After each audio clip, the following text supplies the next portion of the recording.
Tinawag na isang digital travel platform na isa sa fastest-growing travel destination sa bansa, ang Siquijor. At sikat na aktibidad dito ang Tarzan Swing na ang paglambitin pwedeng maladyosa. Pero ang iba nauwi sa pagiging kwela. Saksi, si Nico Wahe.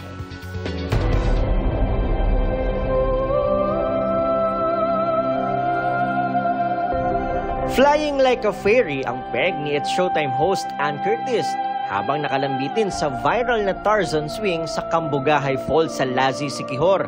Sikat na atraksyon niyan doon.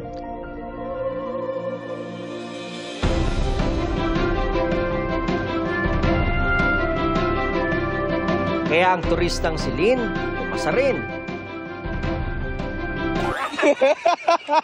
Yun nga lang, halos masipa niya ang nanonood niyang mga kaibigan.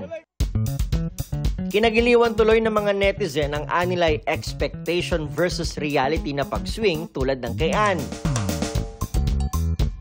Ang nakaaliw na video niyan, umabot na ng 1.9 million views sa TikTok. Hindi ko rin pinalampas ang pagkakataong mag-ala-Tarzan ng mapasyal kami riyan. 1, 2, 3, go! Go!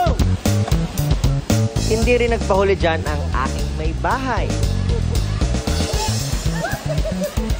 O diba? Kakasaka ba?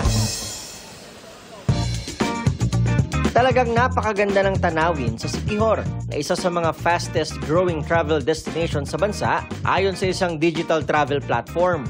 Kung ikukumpara raw ang bilang ng accommodation booking nito mula January hanggang November 2024 sa kaparehong panahon ng 2023 ay malaki ang itinaas nito pagdating sa international travelers. Para sa GMA Integrated News, ako si Nico Wahe, ang inyong saksi. Mga kapuso, maging una sa saksi. Mag-subscribe sa GMA Integrated News sa YouTube para sa iba't ibang balita.